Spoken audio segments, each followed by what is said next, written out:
مادر آن سرچشمه جوشان حیات است که هستی ما را از فیض خود شاداب می‌گرداند.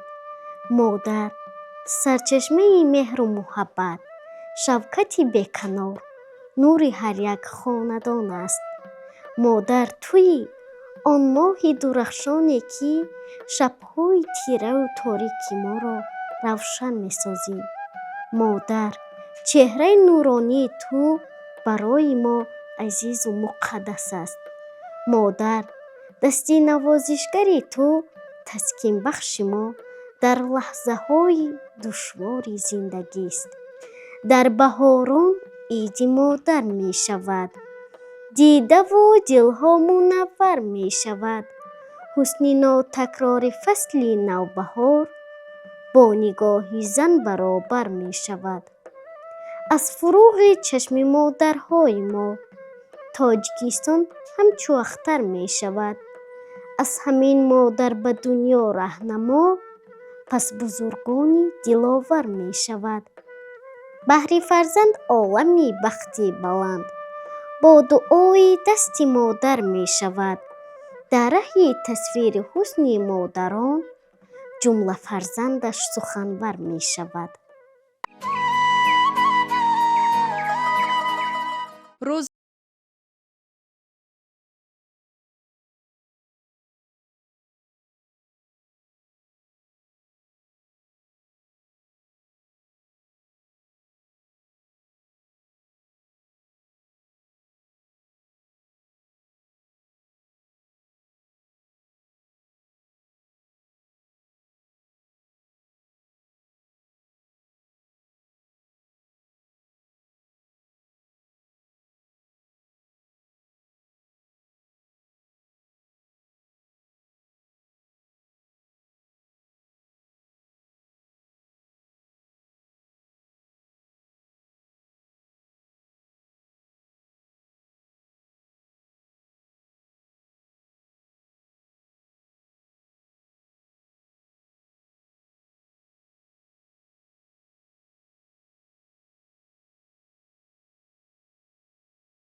مادرم امشب دوباره من هوایت کردم. من هوای قصه ها و خنده هایت کردم. مادرم دلتنگیان آهنگ لالای تو هم مادرم، ترکم مکن انگار معتاد تو هم. امشب به روح تو پر آه و دردم مادرم، پس بیا تا عمر خود گردت بگردم مادرم. مادرم امشب سفر کردی و من تنها شدم. مادرم امشب سفر کردی و من تنها شدم، گوی با یک عالم درد زمان یک جا شدم. مادرم محتاج دیدار رخ شاد تو هم مادرم، ترکم مکن انگار معتاد تو هم. امشب به روح تو پر آه و دردم مادرم، پس بیا تا عمر خود گردت بگردم مادرم.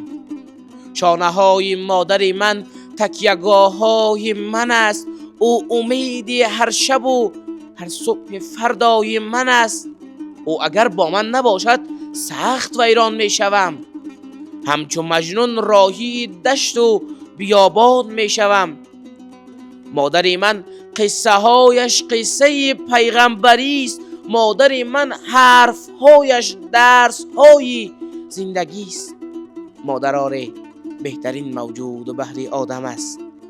مادر اندر خانه ناید، خانه زندان غم است. تو تصور کن که یک شب مادر از اینجا رود. او زی پیش چند شبی را از همین حالا رود. تو تصور کن که یک شب به رخ او سر شوی، یا خدا ناخواسته یک شب فارغ از مادر شوی. زیر پای مادران آر بهشت کبریاست، چون رضای خالق ما در رضای او رضاست. ثروت و مال و متاع من فدای مادر است. در بساطم هر چی دارم از دعای مادر است. هر شب از راه می آیم او مرا بو می کند، بوسه بر صورت و همچشم و ابرو می کند. او گلاسی چای من را با محبت می دهد. بعد از آن درس وطن را با شهامت می دهد. او تلاوت می کند هر روز و شب بعد نماز. صبح وقت دارد و با خدایش راز و نیاز. قلب پاک مادر من وه چه صاف و ساده است.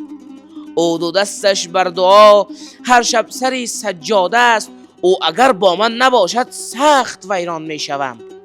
همچو مجنون راهی دشت و بیابان می شوم.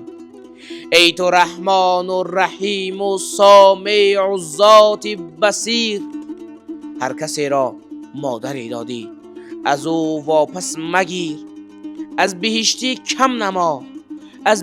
کم نما عمر برای مادرش، تا که او زنده باشد این سایه و بال و پرش. ای خدا جان هرگز نآید این غمت اندر برم. کور گردم تا نبینم روز مرگی مادرم.